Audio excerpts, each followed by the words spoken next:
No ar e destaca agora a ação de um monstro, 11 horas 15 minutos. Vem com o Espírito Santo porque eu te mostro esse monstro, Wellington da Cruz Santos, que matou mãe e filha com um facão no bairro residencial Centro da Serra. Tudo foi registrado pelas imagens das câmeras de segurança.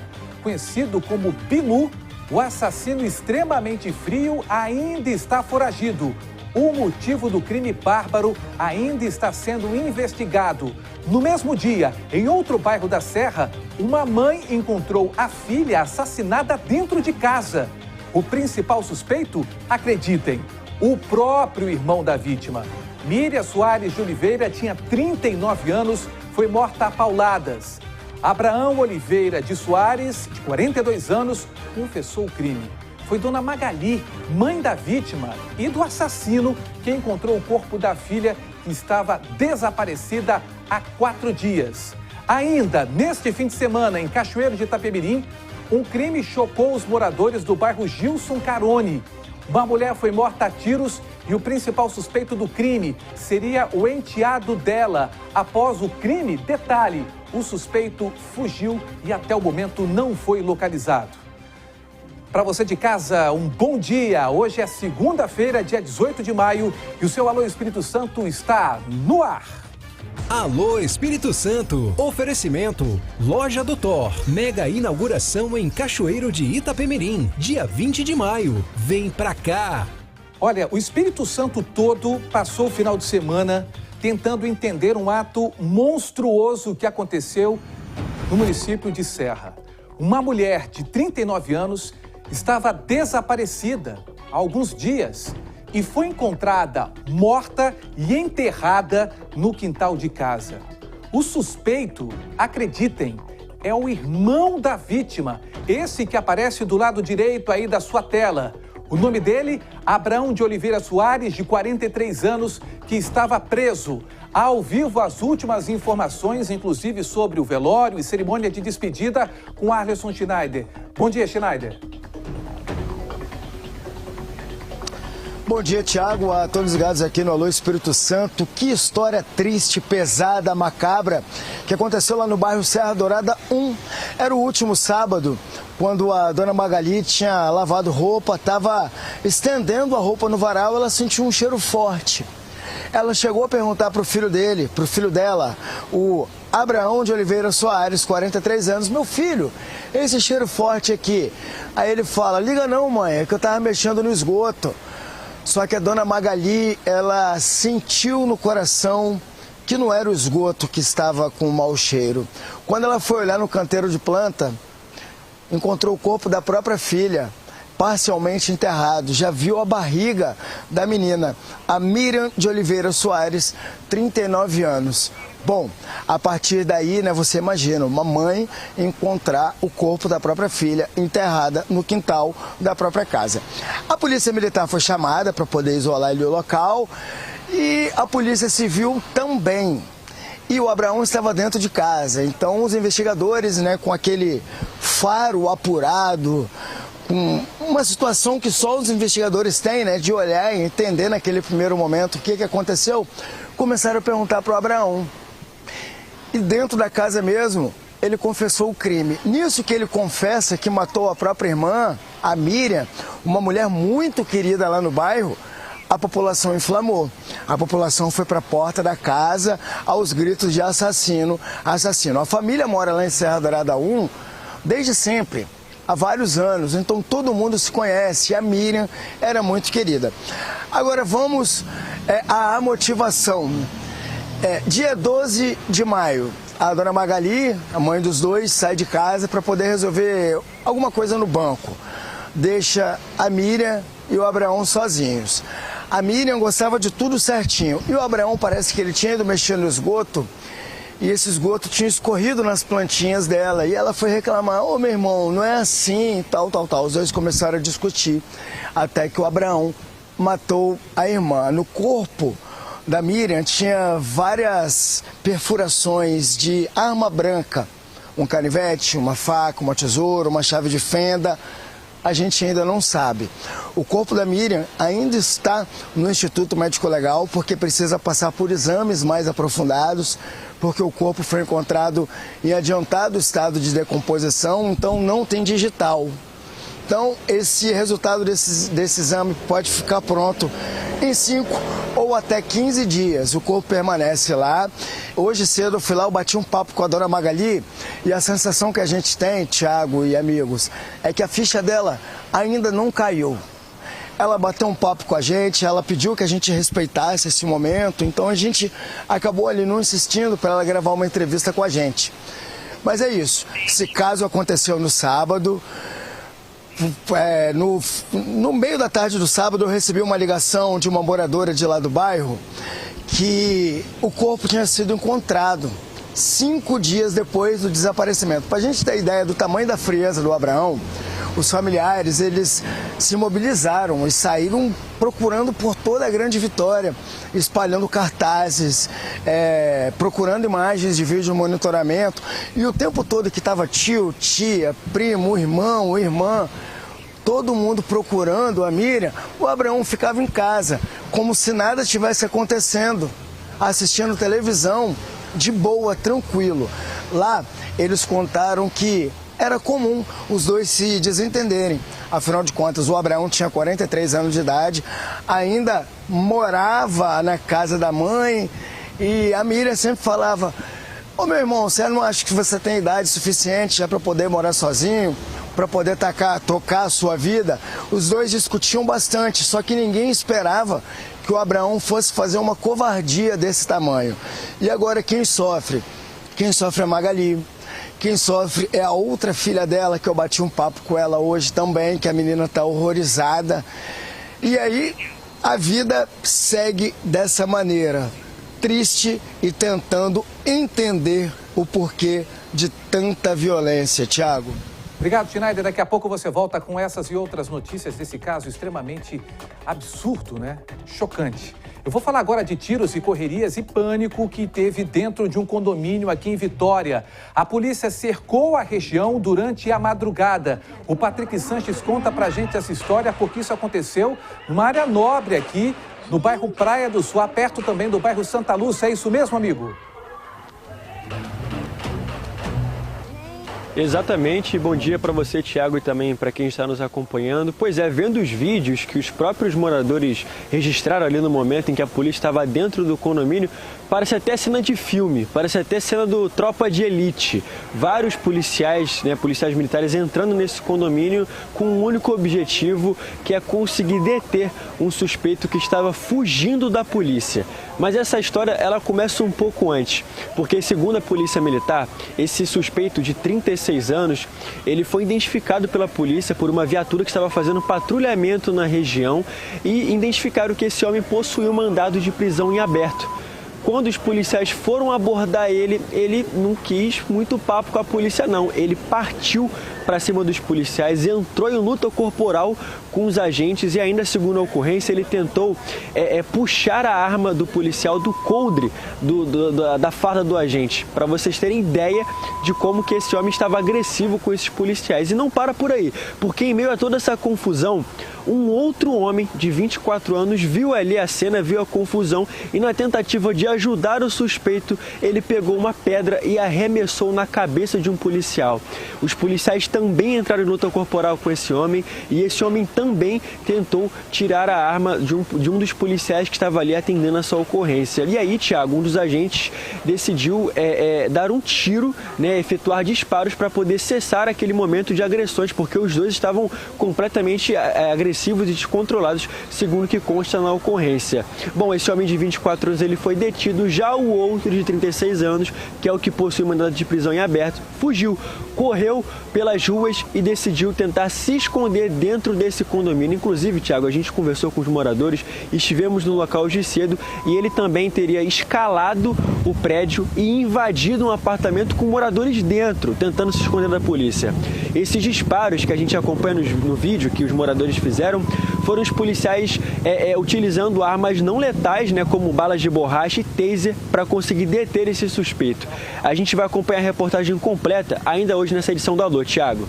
É isso aí, o nosso Patrick Sanches brilhantemente conseguiu essas imagens aí. Pode abrir o áudio no momento exato em que os policiais chegam. Olha só o susto dos moradores. São diversos tiros. Imagina você ali na Praia do Suá, final de semana em casa, e de repente, 2 criminosos invadem o seu condomínio. Moradores de vários pontos do bairro ouviram esses tiros. Desde a Praia do Suá, desde Santa Lúcia até da Praia do Canto, Enseada do Suá. Olha só, a confusão. Abre o áudio pra gente ouvir aí o drama dos moradores. Isso na área nobre, hein? Ô, filho da vai tomar aí. Desce, vai tomar. E ele começa a escalar. A imagem não mostra, mas ele estava escalando. Não, desce, tô mandando descer agora. Os policiais foram muito guerreiros, hein? Conseguiram entrar ali. Obviamente, as pessoas ficaram com muito medo. Não sabiam o que estava acontecendo.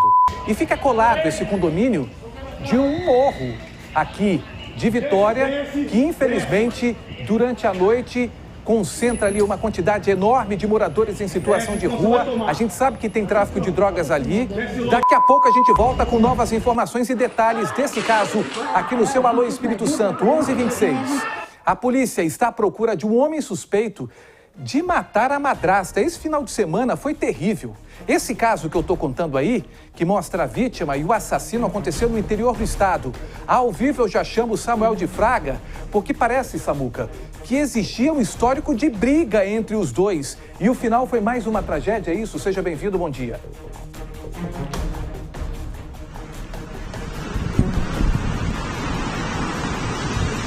Bom dia, Tiagão, para você e para todo mundo. Pois é, rapaz, esse crime está sendo investigado e várias linhas de investigação, né? Mas o que eu te conto é o seguinte, Tiago, a vítima é a empresária Flaviana Granzieri, de 46 anos.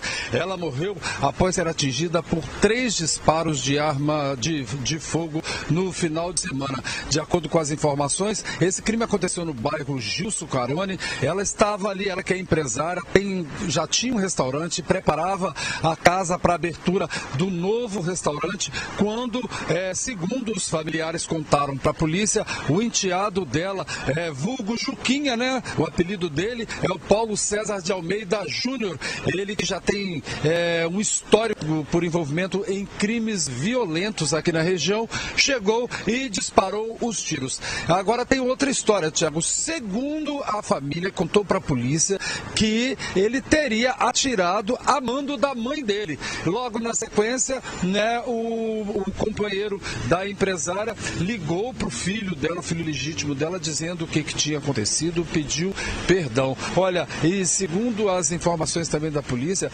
ele tem um exemplo de um dos crimes violentos, foi em 2018, onde ele cometeu um roubo à mão armada. Houve perseguição na cidade de Castelo, houve acidente durante a perseguição, a polícia encontrou armas com ele, inclusive um fuzil de grosso calibre, né, que não é utilizado por criminosos assim no dia a dia, e ele tem já esse histórico criminoso. E ele desapareceu logo depois dos tiros. Ela foi levada pela unidade de pronto atendimento do bairro Mar Brasa.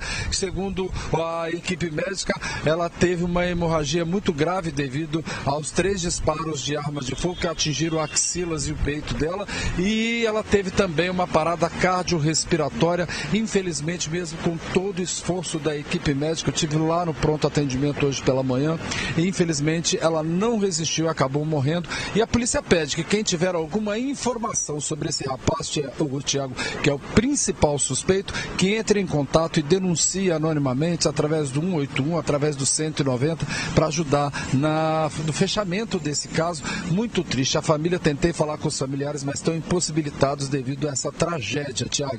Mais um crime que choca os capixabas no final de semana, não é isso? Esse final de semana foi um final de semana bastante violento, infelizmente, de norte a sul do estado. Daqui a pouco, novas informações sobre esse caso. Ele continua foragido e a gente traz em destaque aqui no nosso Alô Espírito Santo. Obrigado, Samuel de Fraga. Agora, 11h29. A gente fala agora sobre um outro crime bárbaro. Olha só, mãe e filha foram mortas a golpes de facão. Você está vendo o vídeo agora do momento em que esse assassino frio e cruel parte para cima da mãe. Pode abrir o áudio aí para você ver e coloca o início do vídeo, porque ela clama Ela fala, eu não fiz nada pra você, por que você tá fazendo isso comigo? Pode soltar a imagem pra gente acompanhar junto, agora às 11 horas e 29 minutos. Eu não fiz nada com você, não! Você não para! O que você fez comigo? Para, meu! A imagem é extremamente forte e você vai entender esse caso a partir de agora, porque o principal suspeito, o companheiro, ele era companheiro de uma delas e segue neste momento também foragido. Atenção, Polícia Civil, tem muito crime para resolver.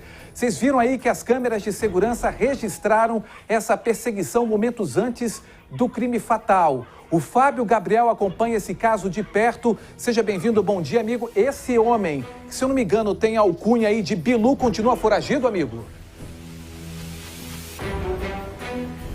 Pois é, Tiago, bom dia para você, bom dia para quem está assistindo o Alô Espírito Santo. Ele segue ainda foragido.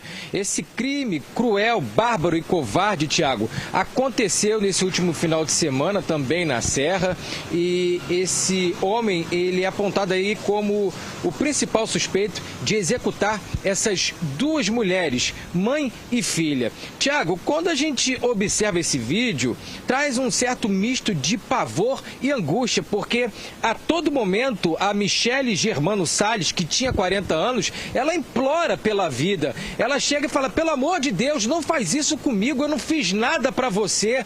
E mesmo assim, esse covarde, porque não tem outra classificação a não ser essa, Tiago, ele vai, pega um facão e dá vários golpes. Depois, né, desse vídeo, a gente já não vê mais esses dois ali. Em seguida, a Michele, ela acabou sendo assassinada. Agora, Tiago, antes disso acontecer, antes desse vídeo passar, minutos antes, bem pouco mesmo, esse suspeito, ele também executou a filha da Michele, a Milena de Paula Silva Germano, que tinha 24 anos. Depois de cometer esse crime, ele fugiu do local, a polícia foi acionada e os corpos ali foram removidos daquele local.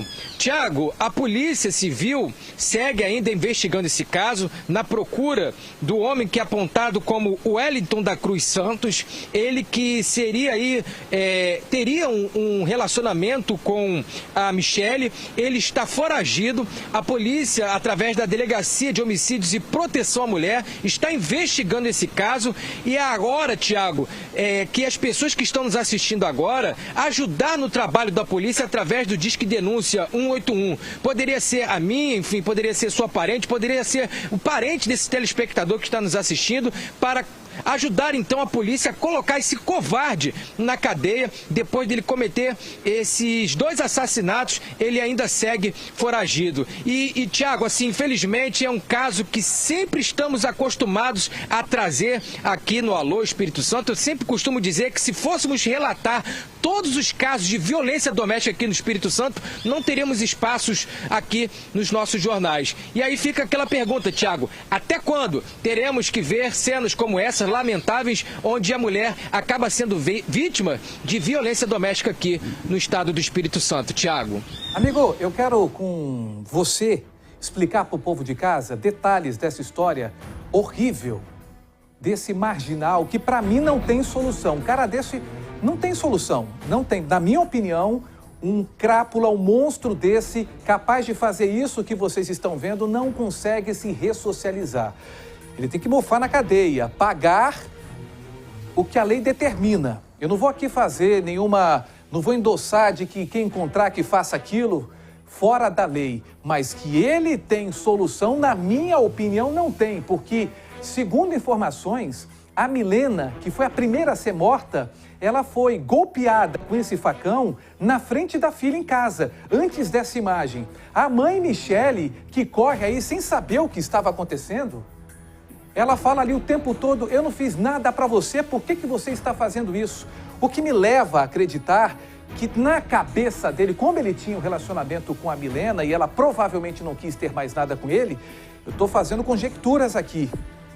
Ele provavelmente pensou, foi influência da mãe, então ela merece também morrer. Esse bandido enche aí a tela com a cara desse marginal, conhecido na região como Bilu, um crápula capaz de qualquer coisa. Ele está foragido, a polícia está atrás dele. Aliás, eu queria aproveitar e fazer aqui pedido de clemência às autoridades, no caso, as competentes delegadas que já vieram outras vezes aqui, a Cláudia Dematê, que voltem aqui ao nosso jornal. É um pedido do Tiago Américo, do jornalismo da TV Sim, porque somente com casos grotescos, infelizmente, como este, que nós temos que mostrar, porque é a função social do jornalista, que a gente tem que trazer a opinião de uma delegada, o trabalho, os dados. É uma oportunidade para a gente conscientizar as mulheres que possivelmente esse marginal deve ter trazido algum tipo de indícios de que ele poderia fazer isso contra as vítimas. Fabinho, continua aqui comigo apurando essa informação. A qualquer momento, acredito que a polícia pode trazer a informação de que ele vai ser preso e você me chama aqui no Alô Espírito Santo. Obrigado, 11h35, daqui a pouco mais detalhes sobre essa história. Olha só. O fim de semana, que eu estou falando desde o início aqui do nosso telejornal, começou também com uma operação da Polícia Civil de combate à violência contra as mulheres em toda a Grande Vitória. Os suspeitos acabaram atrás das grades. É isso que a gente quer ver. Vagabundo que bate em mulher, que mata a mulher na cadeia. Veja agora. As prisões e apreensões foram realizadas durante mais uma fase da Operação Mulheres Seguras. Vitória, Guarapari, Serra e Cariacica foram as cidades onde as ações aconteceram. Segundo as informações da Polícia Civil, somente nesta semana, durante a operação, 5 homens foram presos nos municípios da Grande Vitória. As prisões por diferentes tipos de violência contra a mulher, casos que envolvem ameaça, descumprimento de medida protetiva, até mesmo situações consideradas mais graves, como cárcere privado. Em Vila Prudêncio, bairro de Cariacica, uma jovem de apenas 18 anos foi encontrada trancada em casa pelo namorado. Mesmo trancada em casa, a maior parte do tempo, a jovem conseguiu contato com uma amiga, que procurou a mãe da vítima. Os policiais da delegacia de pronto foram até o local da ocorrência dos fatos e, chegando lá, verificou-se que, de fato, a vítima estaria em cárcere e, segundo o relato da vítima, além do cárcere privado que ela era mantida, ela vinha sofrendo agressões físicas e ameaças por parte do suspeito. No local, os policiais encontraram o casal. O suspeito confessou ter ameaçado a companheira, mas o pior ainda estava por vir. Segundo relatos da vítima, então, ele ameaçava a vítima de morte, ele praticava agressões físicas com a vítima e também teve um episódio narrado por ela em que ele pendurou o corpo dela sobre a janela do 2º andar da casa onde eles residem e ameaçou jogá-la de lá. Em Vitória, armas foram apreendidas na casa de um empresário em Jardim da Penha.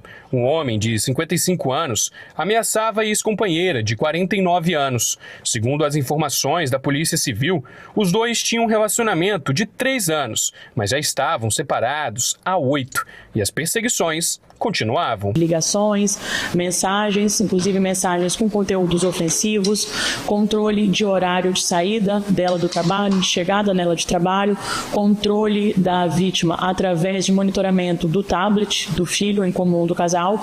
Então ela procurou a delegacia, solicitou as medidas protetivas de urgência. E, inclusive, ao ser constatado que esse agressor ele tinha posse de 2 armas de fogo, o excelentíssimo juiz ele determinou a busca e apreensão dessas armas para salvaguardar a vida dessa vítima. Em Guarapari foram cumpridos 2 mandados de prisão por descumprimento de medidas protetivas. Um dos alvos já havia sido preso em fevereiro por agredir a ex-companheira. Após ser solto em março, voltou a ameaçar a mulher. Ele já havia sido preso em flagrante no dia 8 de fevereiro, onde ele havia desferido coronhadas na cabeça da vítima, ameaçado-a de morte. Quando recebeu a liberdade, ele estava com medida protetiva, ele assinou os termos da medida protetiva e ele novamente se aproximou da vítima e acabou agredindo-a e ameaçando-a. Em razão disso, nós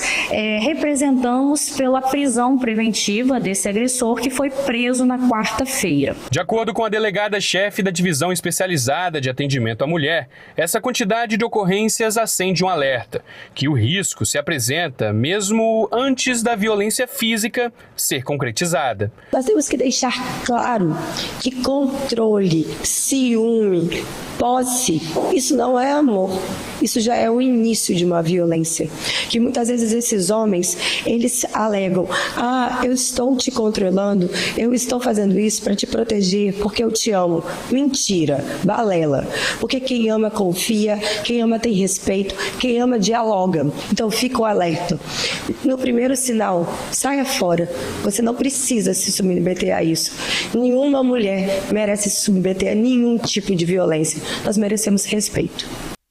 11h40, você viu aí, é irmão que mata irmã, é enteado que mata a madrasta, é ex-namorado que mata a ex-namorada e ainda mata a mãe na frente de criança. Daqui a pouco mais informações. É inexplicável. Eu estava aqui falando com a editora-chefe do jornal. Será que esse lado latino nosso, alguns especialistas falam que o machismo cultural está entre o povo brasileiro, em especial aqui no estado do Espírito Santo? São várias teorias. Eu quero saber a sua opinião no 3434-5700. Agora eu vou para o norte do estado, porque lá 2 casos de abandono de menores chocaram toda a população. Um bebê e uma menina de apenas 5 anos de idade foram encontrados sem ninguém, sozinhos, nas casas onde moram. Você está vendo as imagens aí deste caso, porque a atualização vem com ela. Elisângela Ramos, ao vivo, trazendo informações desse abandono, né? Bebês, crianças. É com você, Elis. Bom dia. Ei, Tiago, bom dia para você, bom dia para quem nos assiste. Pois é, começamos a semana com casos muito absurdos, não é, Tiago? Esses 2 casos aí que você mencionou aconteceram no norte do estado, né? A gente vai falar primeiro do que aconteceu em São Mateus. Esse de São Mateus, uma recém-nascida foi encontrada após uma denúncia ser feita ao Conselho Tutelar. Essa criança estava sozinha em casa e depois que o Conselho Tutelar estava no local, a mãe dessa criança apareceu saindo de uma área de mata. E ainda de acordo com relatos da PM, essa mãe teria pego uma pedra e jogado no carro dos conselheiros tutelares e feito aí, então, um estrago, né, no vidro do carro. Essa mãe, inclusive, né, de acordo com o boletim, é usuária de drogas e de acordo com os vizinhos também, relatado no boletim, isso é um caso que acontecia com frequência, esse abandono, né, dessa criança, dessa bebê aí, recém-nascida. Infelizmente, né, um caso absurdo. O segundo caso também é de cortar o coração. Uma outra criança, uma outra menina de apenas 5 anos de idade, só que de Linhares, do bairro Aviso. Essa criança também foi abandonada nesse final de semana. Ela ficou sozinha em casa de meia-noite até 4 da manhã, aproximadamente. De acordo com a apuração, essa mãe teria saído para um evento e deixado a criança sozinha. A criança foi levada para a casa da avó e, ao fazer a higiene, é uma informação até difícil de ser dada. Inclusive, né, imagine de ser imaginada mesmo, sabe? De você pensar numa criança com vermes das partes íntimas. A casa, quando o Conselho Tutelar entrou, de acordo com informações da polícia, estava pura sujeira, em situação insalubre, com fezes de cachorro, tanto no quintal quanto na área de serviço. E essa criança estava aí vivendo nessa situação completamente absurda, sem condição nenhuma de sobreviver mesmo, né, nesse local e com essa mãe, né? As duas, inclusive, né, as 2 mães foram levadas presas e a gente quer reforçar aqui, né, que abandono de incapaz é crime previsto por lei e elas podem sim ficar presas e é o que deve acontecer, Tiago. Eu fico chocado aqui que tanta gente queria ter filho, né? Ter essa coisa maravilhosa de ser mãe, de ser pai. Não consegue muitas vezes, tem problemas de saúde, tem impedimentos na justiça até para adotar.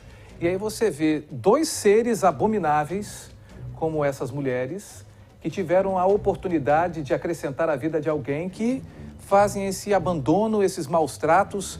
Você viu o detalhe trazido pela Elisângela ali, que na casa de da criança de 5 anos, verme espalhado do corpo do bebê, da criança. Então, assim, é de uma coisa que não dá para mensurar o trauma na cabeça dessa criança e a forma que está sendo criada. Que fique longe dessas mães que possivelmente devem receber até auxílios do governo aí, mas que não cuidam, não repassam, porque infelizmente estão viciadas, mergulhadas no mundo das drogas. Obrigado, Elis, pela sua participação. Daqui a pouco você volta ao vivo. Agora, 11 horas e 44 minutos, eu queria chamar a sua atenção que hoje o dia foi de tristeza no mundo do futebol. Morreu no Espírito Santo um dos maiores ídolos do futebol capixaba, do Vasco da Gama e também do Brasil. A família de Geovani Silva, ex-jogador de 62 anos, confirmou a informação. Ele passou mal e chegou a ser levado para o hospital, mas infelizmente não resistiu. A nossa Dani Cariello está ao vivo com a gente e vai trazer mais informações. Acredito que a Dani esteja no nascedouro desse astro do futebol capixaba. É com você, Dani. Olá, Tiago. Muito bom dia para você, bom dia a todos que nos acompanham. Exatamente, eu estou aqui no estádio da Desportiva, né, lugar onde o Geovani Silva praticamente construiu, iniciou carreira, né? Então a gente está aqui lamentando hoje a morte dele, que era conhecido como o Pequeno Príncipe, né? A morte dele foi confirmada pela família hoje de manhã. E Geovani era um ídolo do Vasco da Gama e também da Desportiva Ferroviária. Ele teve bastante lutas assim na saúde dele, né? Vinha sofrendo alguns problemas cardíacos há alguns anos, chegou a vencer um câncer, ele enfrentou também um câncer, a gente exibia essa luta dele, mas dessa vez a parada cardíaca ele não resistiu, chegou a ser socorrido na madrugada, mas apesar de todos os esforços da equipe médica, ele não resistiu. Quem está aqui comigo, ao meu lado, é o Caulite, que narrou, eu diria assim, desde o primeiro jogo dele, né? Wilson Caulite, um dos grandes narradores aqui do nosso estado de futebol, acompanhou a trajetória do Geovani todo, não é isso? Bom dia. O Geovani nos deixou num dia em que a seleção brasileira está procurando meia e que não tem a qualidade que o Geovani tinha. Lamentável. O Geovani foi um grande atleta, foi um grande jogador de futebol, representante do nosso Espírito Santo na Desportiva, campeão na Desportiva, campeão no Serra, campeão no Vasco, campeão com a seleção brasileira da idade dele. Infelizmente, em 90 havia a promessa dele ir para a seleção de profissionais, não pôde ir, mas nos deixa hoje. O Geovani, quando começou, a gente no rádio transmitia as partidas preliminares, que os avós vinham assistir, os pais, e isso hoje não acontece mais. E a gente fazia as partidas preliminares e nesse time da Desportiva, da divisão de base, jogava o Geovani, que era o príncipe, como você falou, depois tornou-se muito novo já no profissional, ele foi vendido daqui com 17 anos para o Vasco da Gama, depois jogou no Bolonha da Itália também, um atleta assim, que hoje, lamentavelmente, a gente perde, a gente fica muito triste, o futebol do Espírito Santo perde, o futebol brasileiro perde, e a seleção brasileira, num dia de hoje, Papai do Céu presta uma homenagem. Papai do Céu convoca Geovani e o Ancelotti talvez não tenha ninguém com a qualidade técnica do Geovani para colocar na seleção brasileira nessa Copa do Mundo. Infelizmente, a gente quer deixar para o Geovani e para a família dele, que Deus dê a ele o reino da glória e o conforto a todos os familiares. O Geovani foi, e outra coisa, no trato conosco da Crônica Esportiva, sempre ímpar, com respeito, com admiração pela gente, aonde nos encontrava nos grandes clubes brasileiros que jogou, fazia questão, não, para esse eu vou dar entrevista primeiro, porque são capixabas. Assim ele fez conosco na seleção brasileira e no Vasco da Gama, por onde passou. Uma coisa que eu comentei quando nós chegamos aqui, eu falei assim, Caulite, o campo da Desportiva tá merecendo mais atenção, né? Tá precisando de mais cuidado. E você falou que essa também foi uma das lutas do Geovani, né? O Geovani, ele foi deputado somente por 4 anos, ele tentou, de alguma forma, ajudar. Mas o problema aqui é um problema mais sério, né? O problema aqui envolve uma política mais forte. Talvez, se o pessoal se basear como Volta Redonda, que municipalizou o seu estádio, o Estádio da Cidadania, e aí quem tinha dívida para receber parcela em 40 anos, e vamos depois conversar lá na frente, mas eu acho que se tiver um pouquinho de boa vontade, a Desportiva não pode chegar numa situação como essa. A Desportiva é um clube de tradição, já serviu de modelo o estádio Engenheiro Alencar de Araripe, já serviu de modelo para grandes clubes brasileiros que vinham aqui e ficavam encantados. Estou falando a você de Internacional, de Grêmio, Porto Alegre, Flamengo, Fluminense, Botafogo, Vasco. Esses clubes todos jogavam aqui nas inaugurações. O gramado novo vai inaugurar com um grande clube brasileiro. As iluminações novas vai ser inaugurado com um grande clube brasileiro. Vai refazer as arquibancadas. Sempre era um grande clube brasileiro que vinha aqui e ficavam encantados com as instalações do Engenheiro Araripe. E lamentavelmente eu fico muito triste porque sou torcedor da Desportiva, nunca neguei isso para ninguém. E quando a Desportiva fez a fusão em 1963, eu tinha apenas 10 anos. A Desportiva treinou 3 anos em frente à minha casa no campo do Porto Alegrense, no Porto Cariacica. Por isso me tornei torcedor da Desportiva. Tenho o máximo carinho, venho aqui com o meu neto, né, que está com 9 anos, já quer narrar futebol, venho aqui com o meu neto, ele assiste aos jogos comigo, mas a gente espera que dias melhores apareçam para o futebol. E lamentavelmente hoje um dia triste, a gente perde o Giovani, que foi para nós uma grande referência, talvez na seleção brasileira, o último dos capixabas que lá jogou, né? Isso que eu ia perguntar, ele ainda construiu essa trajetória passando pela seleção brasileira, né? Ele, ídolo do Vasco, mais de 400 jogos no Vasco, ainda teve essa passagem pela seleção.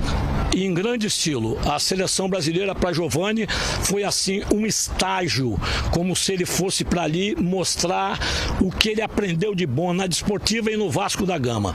Ele jogava com muita qualidade e outra coisa, tinha disposição. Não é disposição para o ódio, nem para o mal. É disposição para disputar uma bola, numa bola dividida, num lançamento com qualidade. Enfim, era um jogador completo. O Giovani era um atleta completo. Que Deus dê a ele o reino da glória.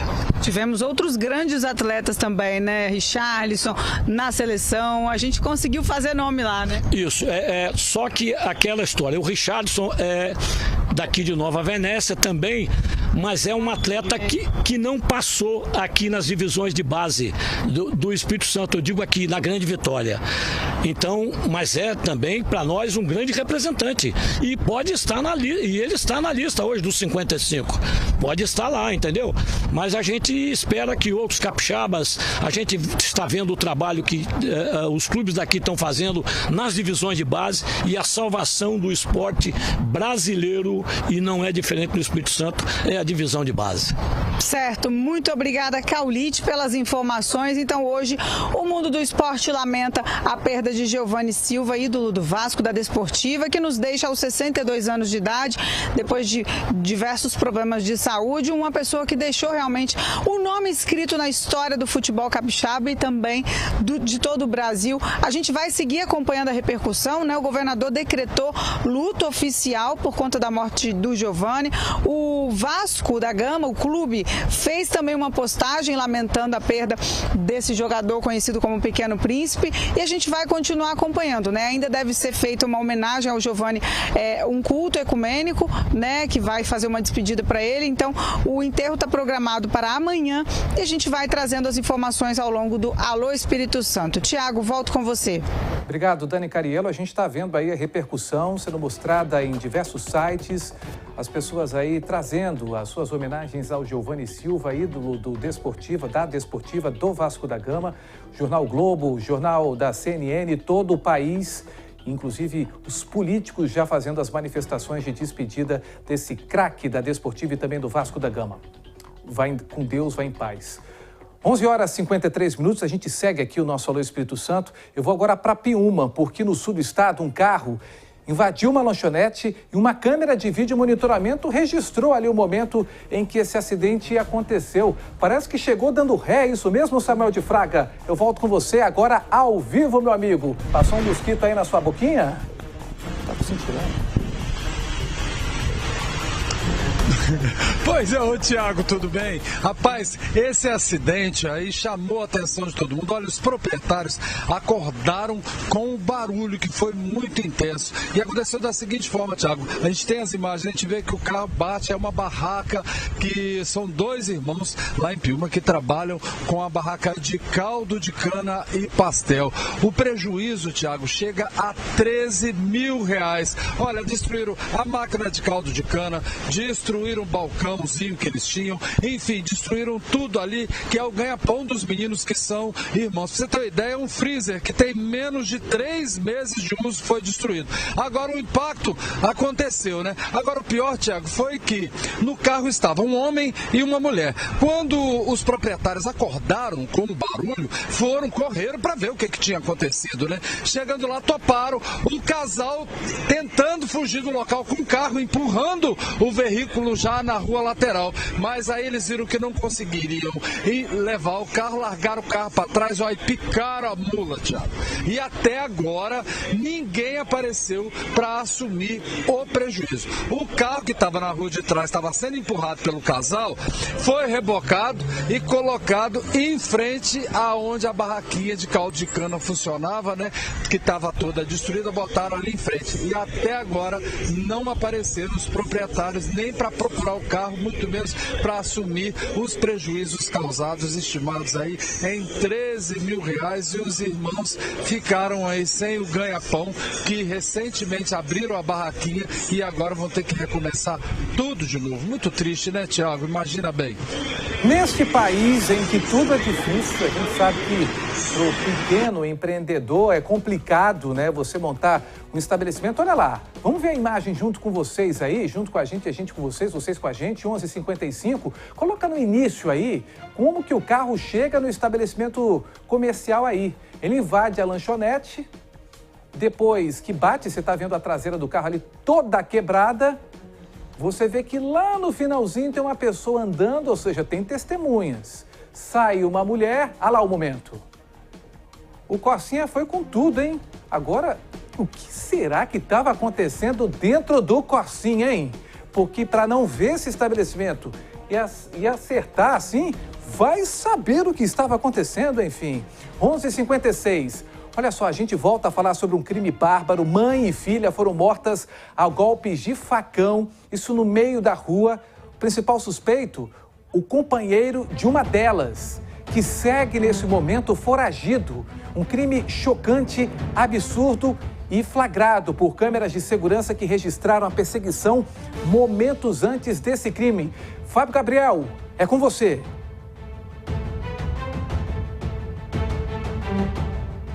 Esse crime que, de certa forma, chocou toda a sociedade capixaba pela forma brutal onde esse criminoso aparece nas imagens, golpeando a vítima ali com um facão. Essa mulher, Tiago, a todo momento, a Michele, ela clamava ali pela vida, desesperada, pedindo por socorro, pedindo diversas vezes para que ele não fizesse isso com ela, mas mesmo diante do apelo dela, Tiago, esse covarde, ele ali então deu vários golpes com o facão e acabou a executando. Só que momentos antes, Tiago, ele também havia executado a filha, uma jovem que tinha apenas 24 anos. Tiago, a polícia, através da Delegacia de Homicídios e Proteção à Mulher, segue na investigação desse caso. Esse suspeito, ele teria um envolvimento com a mãe, ele teria ali um relacionamento com essa mulher e a polícia quer entender o que teria motivado essa execução dessas duas mulheres. Sendo que, Tiago, esse criminoso, depois de cometer esse crime, ele fugiu do local e, de acordo com testemunhas, ele é um homem ali reconhecido pelo seu forte poder de vingança, digamos assim, e ele segue ainda foragido depois de ter ali feito esse crime covarde, ter cometido esse crime covarde ali no bairro de Residencial Centro da Serra. Tiago, eu estive ali no local com o cinegrafista Johnson dos Santos, tentamos conversar ali com algumas pessoas, ainda era possível ver as marcas de sangue que ficaram ali no chão e nós preparamos uma reportagem completa sobre esse assunto, o qual a gente pode acompanhar agora aqui no Alô Espírito Santo. Manda ver. Não faz isso comigo! Eu não fiz nada com você, não! Tira o para! Olha o que você fez comigo! Para, meu! Para! Os gritos de desespero são de uma mulher identificada como Michele Germando, de 40 anos. Ela tenta fugir do homem com o facão na mão. Desesperada, a mulher chega a implorar pela vida. Para, meu! Para! A vítima e o homem não aparecem mais nas imagens, mas ainda é possível ouvir os gritos de socorro. Em seguida, Michele é morta com golpes de facão pelo suposto companheiro. O crime aconteceu aqui no bairro residencial Centro da Serra, que fica na região de Serra Sede. E o que chama a atenção nessa história é que o suspeito, antes de matar a mulher, já havia executado a filha da vítima. A polícia foi acionada. O suspeito fugiu. As marcas da violência ficaram no chão. Ainda não se sabe o que teria motivado a morte das duas mulheres, mas a polícia não descarta a hipótese de vingança. Segundo informações obtidas por nossa produção, o principal suspeito seria o Wellington da Cruz Santos, que supostamente mantinha um relacionamento extraconjugal com Michele. Nós tentamos falar com vizinhos, mas ninguém quis gravar entrevistas. A Polícia Civil informou que o caso segue sob investigação da Divisão Especializada de Homicídios e Proteção à Mulher. Não, e ainda tem ator da Globo que vem a público falar que se matam mais homens do que mulheres são assassinadas nesse país.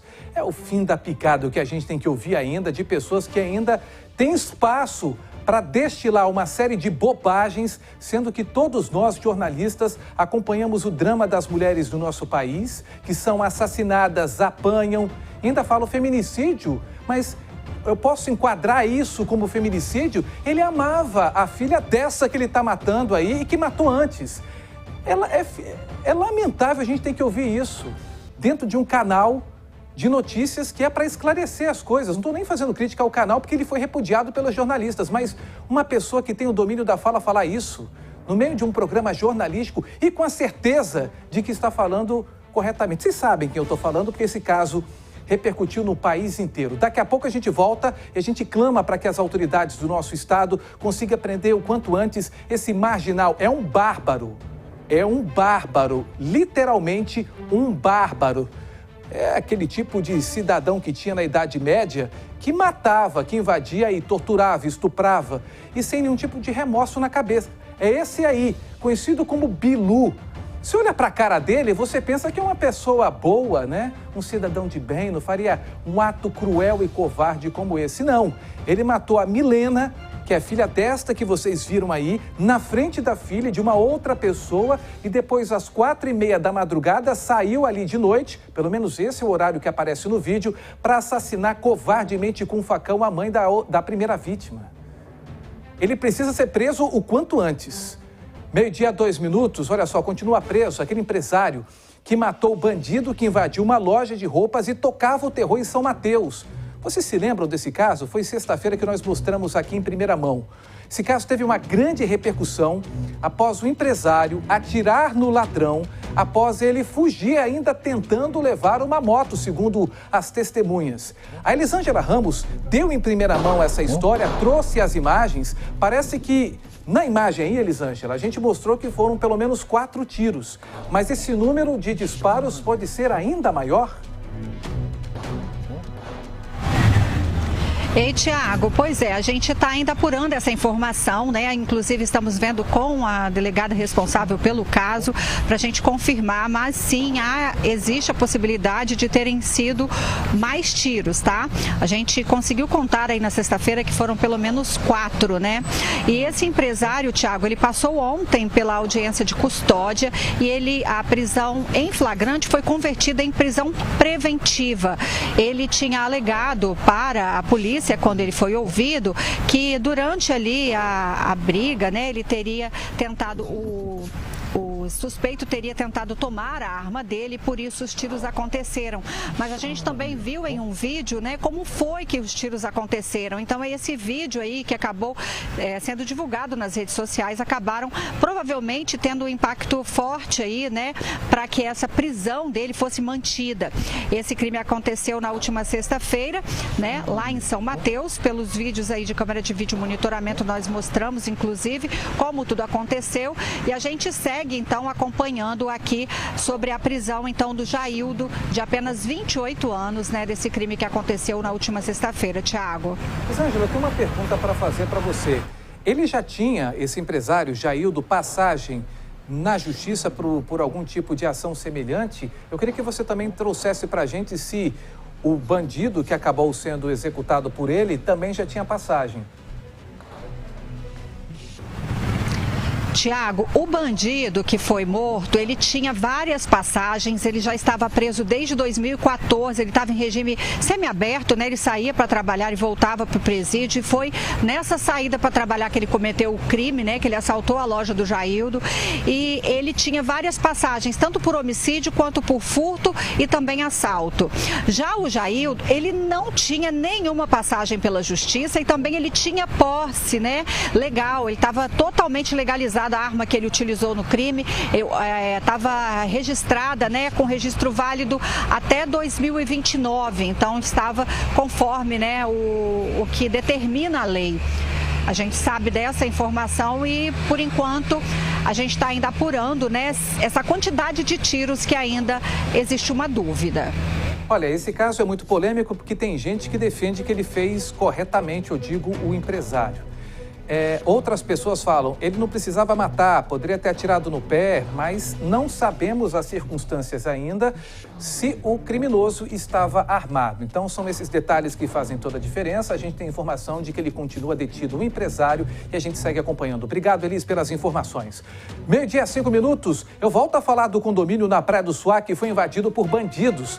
A polícia foi para cima e o caos tomou conta do local. É a reportagem em destaque agora no seu Alô.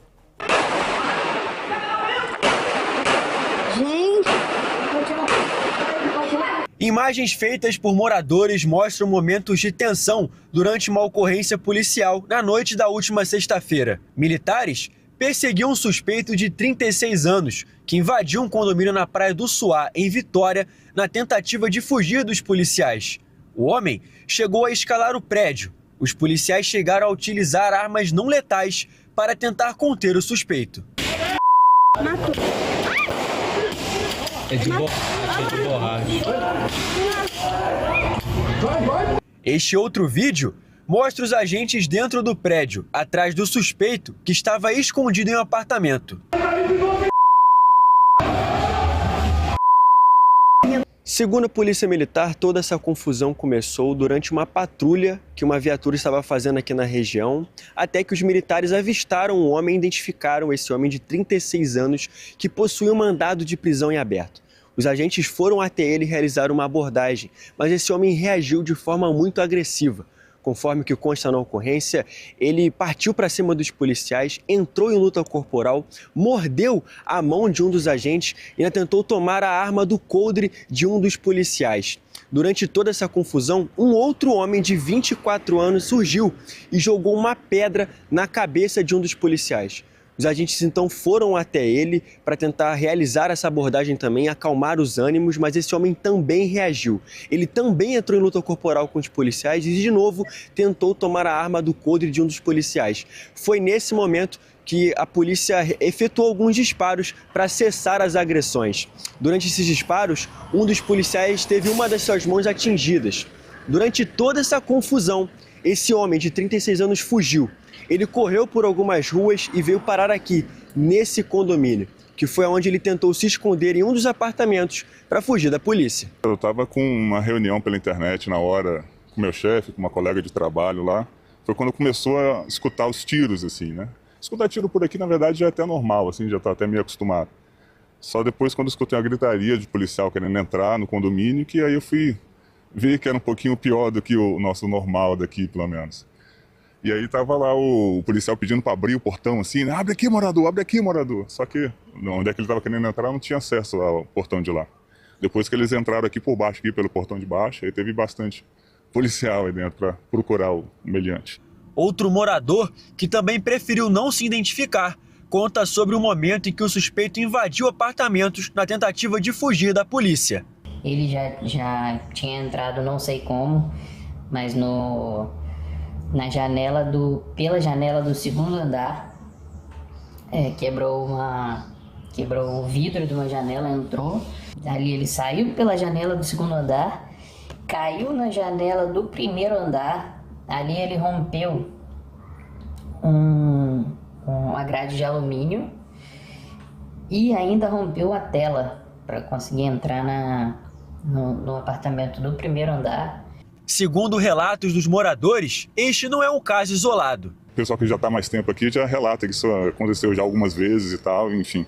E de roubo de bicicleta também é normal, né? Mas uma coisa assim mais de tanta polícia aqui dentro, pelo menos para mim foi a primeira vez, mas o pessoal que já está mais tempo aqui já fala que isso já aconteceu já umas 3 ou 4 vezes, pelo menos. Para este morador, a falta de policiamento na região do condomínio aumenta ainda mais a insegurança no local. A gente mora aqui, tem uma comunidade atrás, tem aqui na frente também os pessoal de rua que fica bastante presente por aqui. Tinha que ter um pouco mais de policiamento, um pouco mais de presença do Estado aqui na nossa região, né? A gente fica muito à mercê. Eles passam aqui de vez em quando, mas não fica, né? Quem fica aqui mais é essas pessoas, assim. Os suspeitos, de 36 e 24 anos, foram detidos e levados ao Hospital Estadual de Urgência e Emergência, sob escolta policial. Os policiais feridos também receberam atendimento médico. A Polícia Civil informou que os 2 homens envolvidos foram autuados em flagrante por tentativa de homicídio qualificado contra agente de segurança pública no exercício da função. Assim que receberem alta médica, os 2 serão encaminhados para a penitenciária. Além disso, a polícia também informou que um simulacro de arma de fogo foi apreendido durante a perseguição. Só para a gente reforçar, você está vendo as imagens aí de um crime chocante. Esse que está à direita aí matou a irmã e ainda enterrou. Esse é um destaque que eu vou trazer daqui a pouco. E agora, com relação a esse na Praia do Suá, esse aí aconteceu na Serra. Esse que a gente vai voltar a mostrar na Praia do Suá, a gente tem atualizações e reforçando a nota enviada pela Polícia Civil. Ela diz o seguinte: os 2 suspeitos de 36 e 24 anos foram autuados em flagrante por tentativa de homicídio qualificado contra agente de segurança pública no exercício da função. Eles serão encaminhados para o centro de triagem localizado no Complexo Penitenciário Rodrigo Figueiredo da Rosa, assim que receberem alta médica. Agora, 12h, 11 minutos, a gente volta a falar do caso da mulher que estava desaparecida e foi encontrada morta. Eu falei agora há pouco, você está vendo as imagens aí desse caso, só que, além de ser morta, executada, assassinada, ela foi enterrada no próprio quintal da casa dela. O principal suspeito, que foi preso, é o irmão dela. É o que você vai ver agora na reportagem do Arleson Schneider. Acompanhe. Esse caso aconteceu aqui nesta rua do bairro Serra Dourada 1 e é um caso que chama atenção pela brutalidade. Eu conversei com a mãe da Miriam, com a mãe do Abraão. Ela claramente está abalada, mas também a sensação que a gente tem é que a ficha dela ainda não caiu. Ela conversou com a gente, mas não quis gravar entrevista. Inclusive, uma outra filha dela pediu para que a gente não forçasse a barra com ela, porque ela ainda está bastante abalada. Era sábado, quando a dona Magali foi estender a roupa no varal. Ela estava colocando a roupa no varal quando sentiu um mau cheiro, um forte cheiro. Quando ela foi olhar no canteiro da planta, deu uma cavada, achou o corpo da própria filha, parcialmente enterrado em meio às plantas. Rapidamente, a polícia militar foi acionada e os policiais chegaram até aqui no bairro Serra Dourada 1. Aí veio a surpresa. A mulher tinha sido morta pelo próprio irmão. Miriam de Oliveira Soares, de 39 anos, é esta da foto.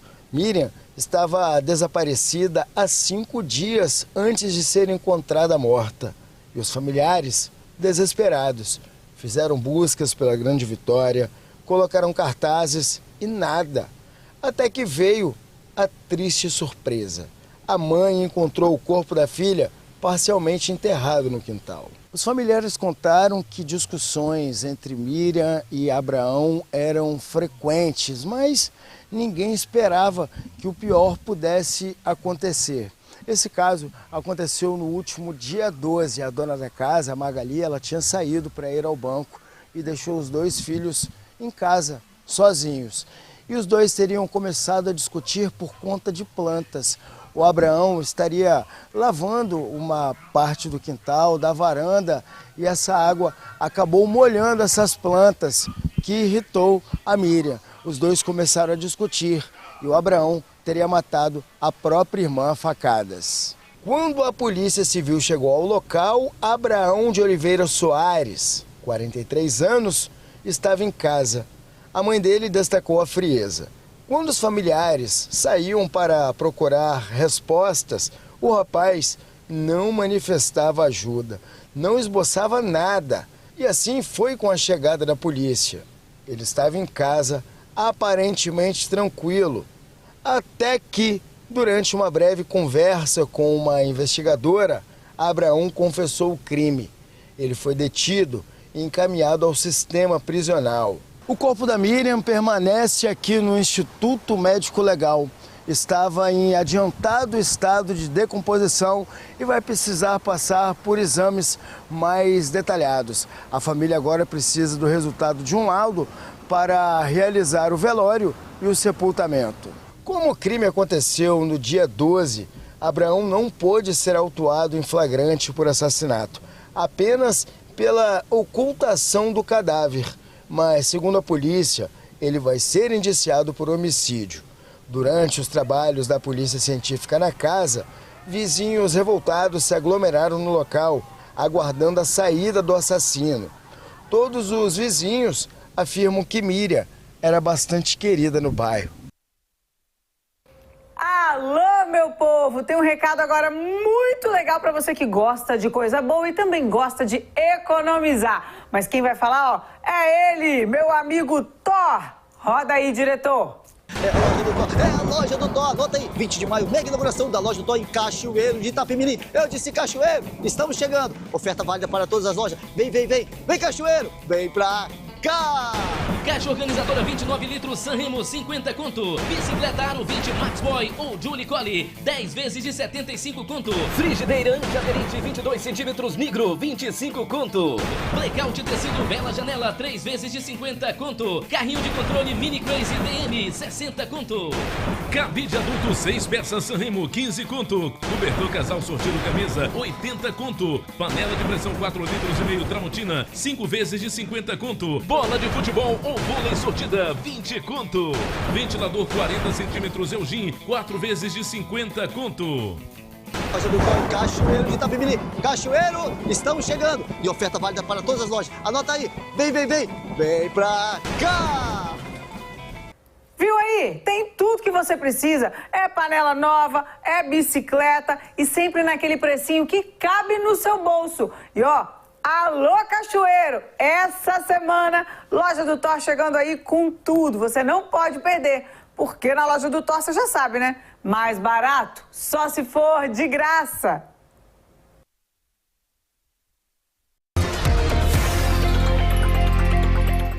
Sabe, eu sempre segui em frente, porque a vida não para, né?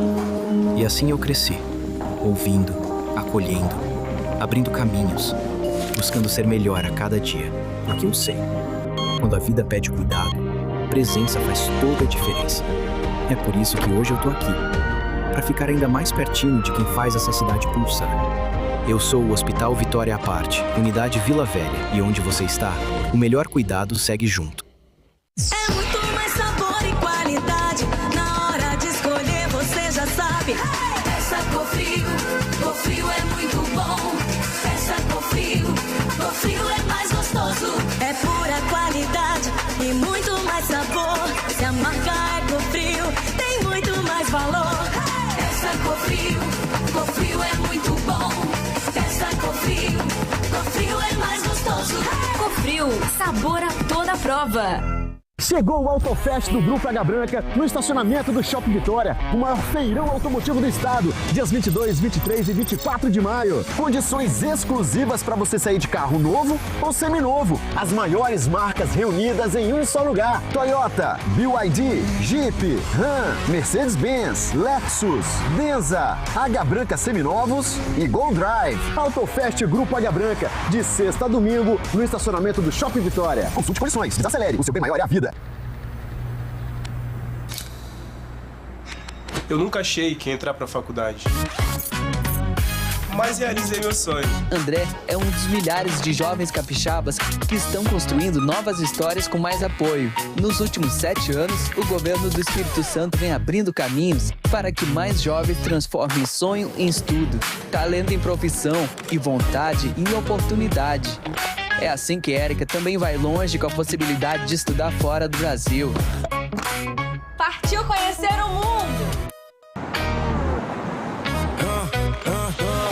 No meu passo, sigo o meu caminho pra chegar longe, nunca tô sozinho. Acredito e faço minha história, cada oportunidade me leva à vitória.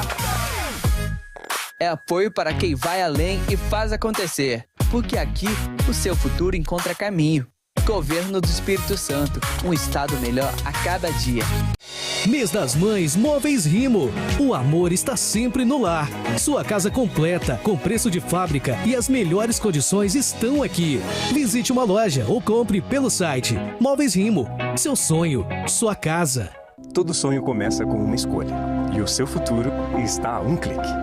O Exército Brasileiro tem concurso para todos os perfis. Estão abertas as inscrições para o vestibular do Instituto Militar de Engenharia. Você que está concluindo o ensino médio e tem entre 16 e 21 anos, é a sua oportunidade. Acesse ime.eb.mil.br e junte-se a nós. Exército Brasileiro. Braço forte, mão amiga. Ministério da Defesa, Governo do Brasil. Do lado do povo brasileiro.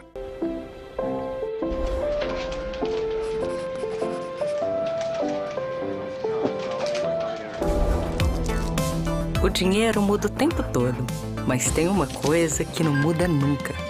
Há mais de 120 anos, toda transação financeira no Sicredi gera impacto social. Abra sua conta e faça parte. Acreditar no cooperativismo para transformar vidas. Sicredi é ter com quem contar.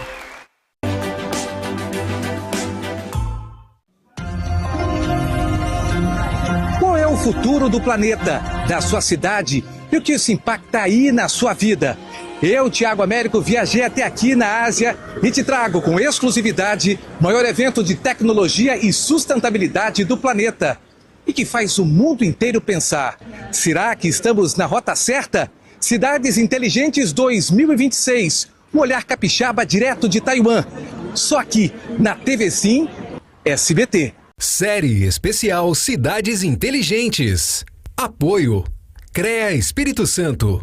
Valorização profissional e defesa da sociedade. Chegou o Autofest do Grupo Águia Branca no estacionamento do Shopping Vitória, o maior feirão automotivo do estado, dias 22, 23 e 24 de maio. Condições exclusivas para você sair de carro novo ou seminovo. As maiores marcas reunidas em um só lugar: Toyota, BYD, Jeep, Ram, Mercedes-Benz, Lexus, Denza, Águia Branca seminovos e Gol Drive. Autofest Grupo Águia Branca, de sexta a domingo, no estacionamento do Shopping Vitória. Consulte condições, desacelere, o seu bem maior é a vida. É muito mais sabor e qualidade.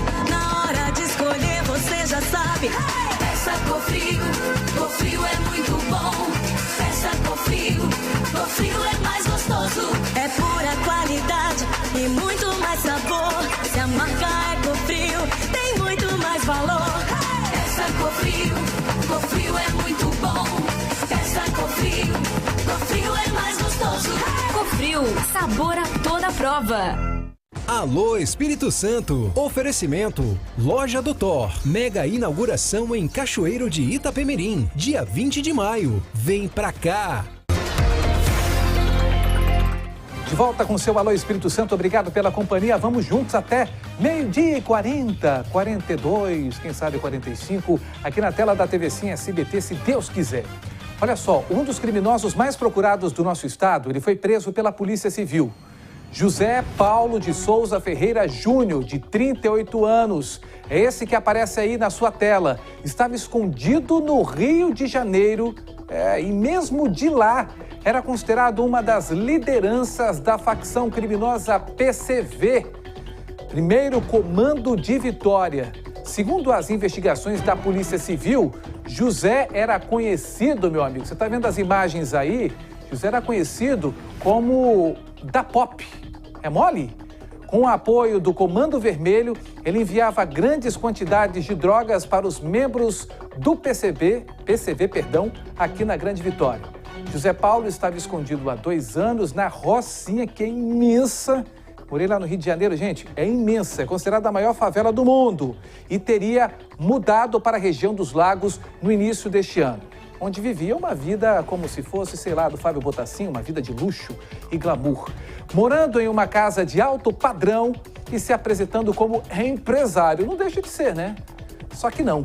Ele já tinha passagens por tráfico, porte ilegal e organização criminosa e agora vai deixar o seu alto padrão para ficar dentro da cadeia nesse país, provavelmente ainda comandando o tráfico de drogas da cadeia. É a verdade. Infelizmente, é a verdade nua e crua. 12h, 25 minutos. Olha só, imagine abrir a torneira da sua casa e não cair uma gotinha. Ali caíram 2, mas imagina não cair nenhuma. Para muita gente nas comunidades de São Benedito e Jaburu, em Vitória, essa não é uma situação isolada, não. Já virou rotina, inclusive, há algum tempo ali na região. Mas enquanto a água falta, a conta chega todo mês. Olha aí. Torneira seca já virou parte da rotina de quem mora aqui na comunidade de São Benedito, em Vitória. Tem meses em que a água some por dias, um perrengue danado. E o povo vai se virando do jeito que dá. 3, 4 vezes carro-pipa subindo aqui por dia e às vezes eles trazem 5 mil litros. Às vezes também não consegue subir porque tem carro. Aí quando o carro não consegue subir, fica todo mundo sem água. Tem gente aqui que amanhece sem água até para fazer um café. Então todo ano a gente tem esse problema, eu não sei por quê. Então a única solução da gente, a esperança, é aquele reservatório lá em cima, né? Pedir ajuda, o povo pede. Tem gente que está até ganhando o apelido de tanto que liga para a Cezam. Ô, gente, agora eu vou conversar com a dona Neide, que eu fiquei sabendo que aqui no bairro o apelido dela é Rainha da Água. Mas por que, dona Neide, que a senhora é conhecida como Rainha da Água, menina? É porque lá no nosso terraço, os reservatórios de lá são de 7 a 8 mil litros, tudo. Então, cada vez que eu solicito um caminhão, ele tem que vir nesse torno, nessa quantidade, senão não dá para abastecer as caixas todas, né? E aí é onde é que surgiu essa brincadeira, porque aí, tipo assim, abastece, mas aonde que põe, que a gente vai usando, que não cai à noite, no outro dia tá seca. Cada um tem 1.000, umas de 500, tal e por aí vai. E aí tem que solicitar, quando o caminhão chega cheio e volta vazio. É direto isso? Sim, quando há falta de água, sim. Lá para nós temos que pedir dia sim, dia não, dia sim, dia não. Se pede hoje lavar roupa, amanhã a caixa já está pelo meio. Aí o restante, no outro dia, não tem água. E o problema não é só aqui, não. Na comunidade do Jaburu, logo ao lado, que também faz parte do território do bem, a história se repete. Constantemente os moradores reclamam sobre falta de água na comunidade do Jaburu, na região que é abastecida pela elevatória de água de Gurijica.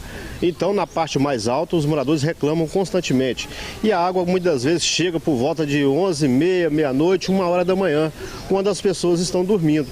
Aí muitos têm que acordar de madrugada para lavar suas vasilhas, lavar roupa na madrugada, porque 7 da manhã a água vai embora e não volta mais, só depois à noite novamente. A liderança comunitária conta que essa situação já se arrasta há vários anos e chegou num ponto que ninguém aguenta mais. Pessoal, quem está pedindo a nossa ajuda aqui é o Valmir, que é a liderança comunitária aqui do São Benedito, e ele disse o seguinte: Dani, água aqui está virando um item raro, um item até nobre, por quê? Tem vez que tem vez que não tem, é um problema crônico, não é isso? É um problema crônico de décadas, né? E agora, nos últimos meses, os moradores aqui do Território do Bem, né, de algumas comunidades do Território do Bem, inclusive a de São Benedito, sofreram demais, né? Porque a água não caía nas torneiras, não conseguia ter força para subir nos reservatórios das casas. Um novo sistema de abastecimento chegou a ser construído. Olha aí, o reservatório de água que fica no alto do morro. A obra está quase pronta, mas não funciona ainda não. 99% da obra está pronta. Está pronta. Falta 1% para concluir, falta uma abertura de uma via para colocar as tubulações de Gurijica até a Leitão da Silva, onde passa a adutora da Cezam, para concluir esse processo. E essa água encher esses reservatórios e as pessoas receber água por gravidade, Dani. As pessoas vão receber água por gravidade, vai ter água contínua, coisas que, né, a gente nunca imaginou que ia ter um dia nas nossas vidas. Então, o nosso sonho está nisso. Nós colocamos todas as nossas esperanças nesses 2 reservatórios, né? E a Cezam construiu esse reservatório. Então, agora ela tem que ligar ele, fazer com que ele funcione, porque é um investimento alto, isso é dinheiro público e a gente se preocupa com isso. Enquanto a solução não vem, o jeito é pedir caminhão-pipa, contar com a boa vontade dos vizinhos e aprender a conviver com a incerteza. E tem um detalhe, hein? Se a água nem sempre chega, o talão de cobrança, esse vem sim. E não vem baixo, não. Só vem alto, nunca vem baixo. De 2023 para trás era mais baixo, era 30 e pouco, né, 40. O mais alto que vinha era 50. Aí que chegou agora, ano retrasado para cá, começou a vir muito alto. É de 300 para cima. O mais baixo que veio foi 180. O mais baixo. E o mês que eu fico na casa do meu filho em Minas, 20 dias assim, quando eu chego aqui a água está mais alta. Tem condições se a casa for fechada? A gente quer que esse pedaço seja concluído o mais rápido possível para que nós não tenhamos mais esse problema no ano que vem, de falta de água por 3 meses. É dolorido, é sofrido, é um povo que precisa de respaldo, de ajuda e ficar sem água não é justo. Não, um detalhe, tudo isso no coração da cidade que tem o metro quadrado mais caro do país. Não é uma coisa assim inaceitável? Porque está no coração aqui. Colada ali com a área nobre, colado com bairros mais populares, né? A população está precisando de um bem básico, água.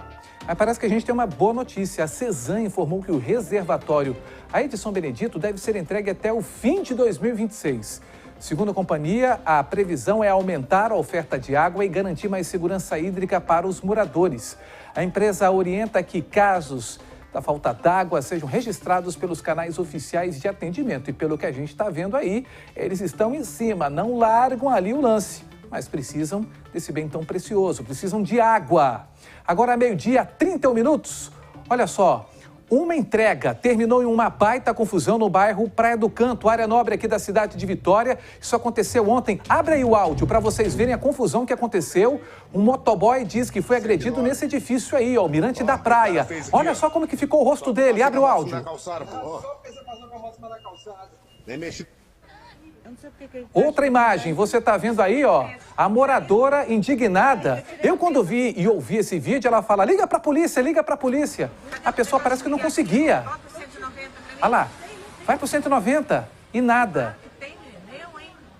Vamos entender esse caso com o Patrick Sanches. Patrick, vem comigo ao vivo aqui. O que aconteceu, meu amigo? Pois é, essas imagens fortes, a gente vê esse trabalhador, esse motoboy muito machucado, com o rosto sangrando muito. E o porquê disso? Isso aconteceu ontem à noite, né, na noite do último domingo. E bom, ele foi fazer uma entrega em um edifício na Praia do Canto, aqui em Vitória, e estacionou a motocicleta dele em cima da calçada, coisa que é comum. Todo mundo sabe que na correria do dia a dia, nem sempre o local tem espaço para estacionar o veículo. Então ele parou a moto dele, em cima da calçada e foi até a portaria para poder chamar o morador. Quem começou essa confusão, de acordo com a nota da Guarda Municipal de Vitória, foi um morador do mesmo edifício que passou ali no momento, viu a motocicleta estacionada e foi achar ruim, foi querer reclamar com o motoboy. Isso aí causou um certo desconforto com esse morador e ele foi lá e queria tirar satisfação. Os dois começaram a discutir até que em um certo momento esse morador deu um soco no rosto do motoboy. E que lapada de soco, viu? Porque a gente vê nas imagens como que o rosto dele fica inchado e sangrando bastante. Tudo isso, gente, de acordo com a nota da Guarda Municipal de Vitória. A guarda, obviamente, foi acionada, uma viatura foi até o local prestar atendimento, acalmar os ânimos dos dois, e aí a orientação dos guardas foi que eles fossem até uma delegacia, né? O motoboy, inclusive, registrar o caso na delegacia como lesão corporal. E até o momento a gente não tem informação se isso foi feito, se esse motoboy foi até a delegacia registrar o caso. O fato é, a gente sabe que a comunidade, a classe, né, dos motoboys, eles são muito unidos, né? E consequentemente, depois que esse vídeo viralizou, horas depois, vários motociclistas que trabalham com entregas foram até esse prédio buzinar, fazer aquilo que a gente já viu várias vezes quando envolve alguma confusão envolvendo alguém dessa classe. E aí a guarda novamente foi acionada e quando a viatura estava se aproximando do local, todo mundo fugiu. Porém, um desses motociclistas conseguiu ser abordado por essa viatura e durante a abordagem os guardas verificaram que a moto estava com restrição para ser utilizada. Devido a atraso no licenciamento, a placa também estava irregular, estava com uma sacola na frente da placa, o que tampava a visualização ali da placa de identificação. Portanto, essa moto foi recolhida e encaminhada ao pátio. Tiago, é uma situação muito grave, a gente viu como é que ficou o rosto desse motoboy, a gente vai seguir acompanhando, porque até o momento não se sabe se ele foi até uma delegacia prestar queixa contra esse morador. Tiago. Não, um absurdo. Imagine você estar trabalhando, é um trabalhador que está ali durante a noite fazendo entrega, se arriscando no trânsito, cada vez mais perigoso aqui. O rosto dele ficou extremamente ferido, machucado.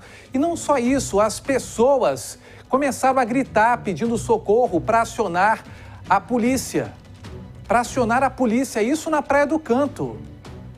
Ó, eu tenho uma informação agora, eu vou tirar aqui o Patrick, porque, atenção, 12h35, notícia urgente. Notícia urgente aqui para mim. Foi preso o assassino de mãe e filha, é isso? Acaba de ser preso.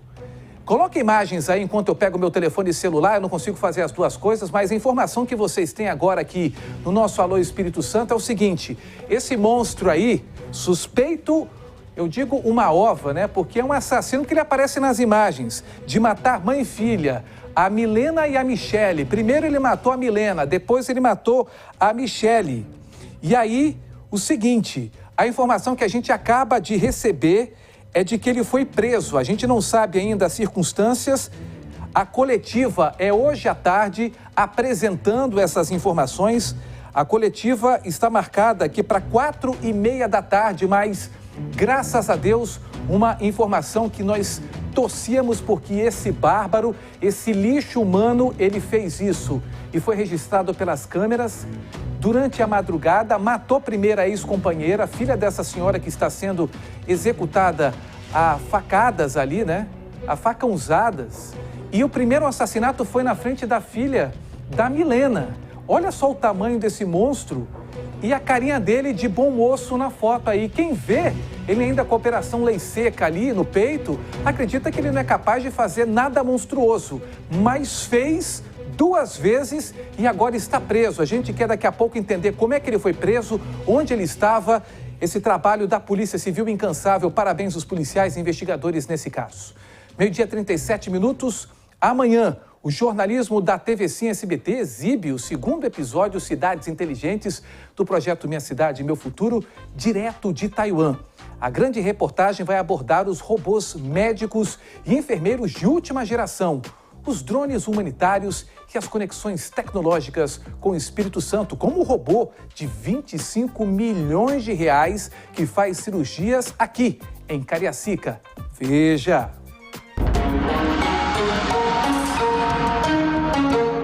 Eles andam sozinhos, mas também gostam de ficar em grupo.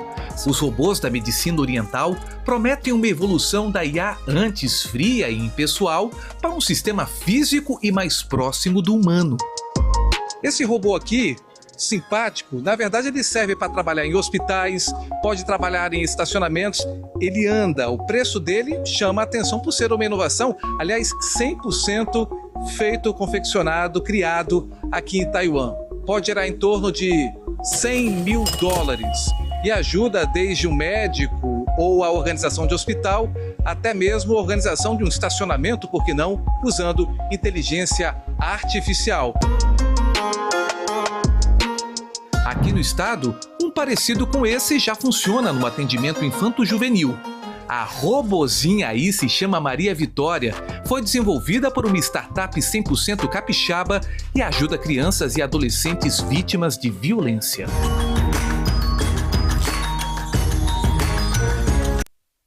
Olha só, a tão esperada convocação da Seleção Brasileira para a Copa do Mundo 2026 está chegando. Daqui a pouco, às 5 da tarde, nós vamos conhecer, na verdade, 4h45, porque a gente começa um pouquinho antes, nós vamos conhecer a lista dos 26 selecionados para representar o Brasil na maior competição de futebol do planeta. E você acompanha tudo ao vivo aqui na TV Sim SBT. Para analisar as escolhas do técnico Carlo Ancelotti, a cobertura começa a partir das 4h45 da tarde com Galvão Bueno, Thiago Leifert, Mauro Naves e Mauro Betting. Que timaço, hein? E além da convocação, aqui na TV Sim SBT, você confere 32 jogos maravilhosos.